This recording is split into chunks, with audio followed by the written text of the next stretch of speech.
নমস্কার বন্ধুরা, আপনাদের সকলকে আমার চ্যানেলে স্বাগতম। আজকে কালীয় দমন আমি পাঠ করে শোনাবো। তো তার আগে আমার পিতামাতাকে প্রণাম জানিয়ে ও গুরুদেবের চরণে সশস্ত্র প্রণাম জানিয়ে আজকের পাঠ শুরু করছি। শ্রীকৃষ্ণ যখন বুঝতে পারলেন যে কালীয় সর্পের বিষে যমুনার জল দূষিত হয়েছে, তখন তার প্রতিবিধান করার জন্য সেই সর্পকে তিনি সেখান থেকে নির্বাসন দিলেন এবং এইভাবে সেই জলকে তিনি বিশুদ্ধ করলেন। শুকদেব গোস্বামী যখন এই ঘটনা বর্ণনা করছিলেন, মহারাজ পরীক্ষিত তখন শ্রীকৃষ্ণের বাল্যলীলা শ্রবণ করার জন্য আকুল হয়ে উঠলেন। তিনি শুকদেব গোস্বামীকে জিজ্ঞাসা করলেন, সেই জলে বহু বছর ধরে বাস করছিল যে কালীয় সর্প, শ্রীকৃষ্ণ কিভাবে তাকে দণ্ড দিয়েছিলেন? শ্রীকৃষ্ণের অপ্রাকৃত লীলা শ্রবণ করতে করতে মহারাজ পরীক্ষিতের উৎসাহ উত্তরোত্তর বৃদ্ধি পাচ্ছিল। তাই গভীর আগ্রহের সঙ্গে তিনি সেই কথা জিজ্ঞাসা করলেন। শুকদেব গোস্বামী বললেন, সেই যমুনা নদীর মধ্যে এক হ্রদ ছিল। ভীষণ সর্প কালীয় সেই হ্রদে বাস করত। তার ভয়ঙ্কর বিষের প্রভাবে চারিদিক এত বিষাক্ত হয়ে উঠেছিল যে সেখান থেকে 24 ঘন্টা বিষ বাষ্প উত্থিত হতো। সেই হ্রদের উপর দিয়ে যখন কোনো পাখিও উড়ে যেত, সেই বিষের প্রভাবে সে তৎক্ষণাৎ মৃত্যুমুখে পতিত হতো। এই বিষাক্ত বাষ্পের প্রভাবে যমুনার তীরবর্তী সমস্ত গাছপালা এবং ঘাস শুকিয়ে গিয়েছিল। শ্রীকৃষ্ণ সেই ভীষণ সর্পের বিষের প্রভাব দর্শন করলেন। তিনি বুঝতে পারলেন বৃন্দাবনের সামনে দিয়ে বয়ে চলেছে যে যমুনা, তার সমস্ত জল বিষাক্ত হয়ে গিয়েছে। সমস্ত দুষ্কৃতীদের হত্যা করার জন্য আবির্ভূত হয়েছেন যে কৃষ্ণ, তিনি তৎক্ষণাৎ যমুনার তীরবর্তী একটি মস্ত বড় কদম্ব বৃক্ষে আরোহণ করলেন। সেই গাছের এক্কেবারে উপরে উঠে তিনি তার ধুতিটাকে ভালো করে কষে কোমরে বেঁধে নিলেন। একজন কুস্তিগীরের মতো হাত দিয়ে বাহুতে আঘাত করতে করতে সেই অতি উচ্চ বৃক্ষ থেকে তিনি বিষময় হ্রদে ঝাঁপ দিলেন। যে কদম্ব বৃক্ষটি থেকে শ্রীকৃষ্ণ ঝাঁপ দিয়েছিলেন, সেইটি ছিল সেখানের একমাত্র বৃক্ষ, যা তখনও মরে যায়নি।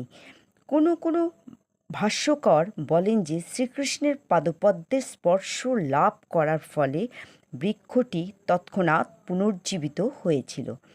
অন্য কোনো পুরাণে বলা হয়েছে যে বিষ্ণুর বাহন গরুড় জানত যে ভবিষ্যতে শ্রীকৃষ্ণ এইভাবে লীলাবিলাস করবেন, তাই সেই গাছটিকে বাঁচিয়ে রাখার জন্য তিনি তাতে কিছু অমৃত ঢেলে দিয়েছিলেন। শ্রীকৃষ্ণ যখন ঝাঁপ দিয়ে জলে পড়লেন, তখন নদীর জল দুকুল ছাপিয়ে উঠল, যেন বিরাট কিছু তাতে পতিত হয়েছে। শ্রীকৃষ্ণের পক্ষে সেই শক্তি প্রদর্শন মোটেই অস্বাভাবিক নয়, কেননা তিনিই হচ্ছেন সমস্ত শক্তির উৎস। শ্রীকৃষ্ণ যখন এক বিশাল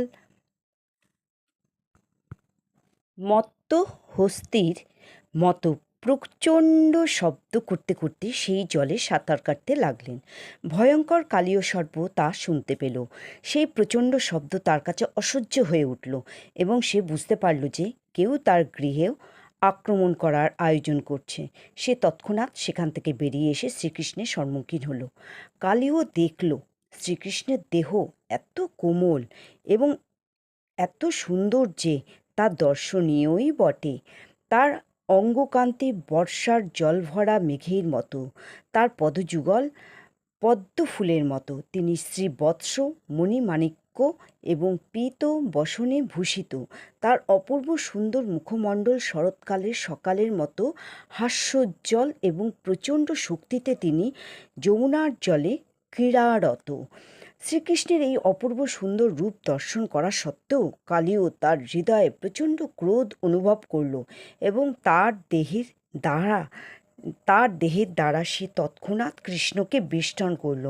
কৃষ্ণের যে সমস্ত সহচর গো বালক, তাদের আত্মা, আত্মীয়, অর্থ, কলত্র, কাম প্রভৃতি সব কিছুই কৃষ্ণকে সমর্পণ করেছিল, তারা শ্রীকৃষ্ণকে কালীর দেহের দ্বারা পরিবেষ্টিত এবং নিশ্চেষ্ট দেখে অত্যন্ত আর্ত হয়ে দুঃখ, অনুশোচনা এবং ভয়ে হতচেতন হয়ে ভূতলে পতিত হল।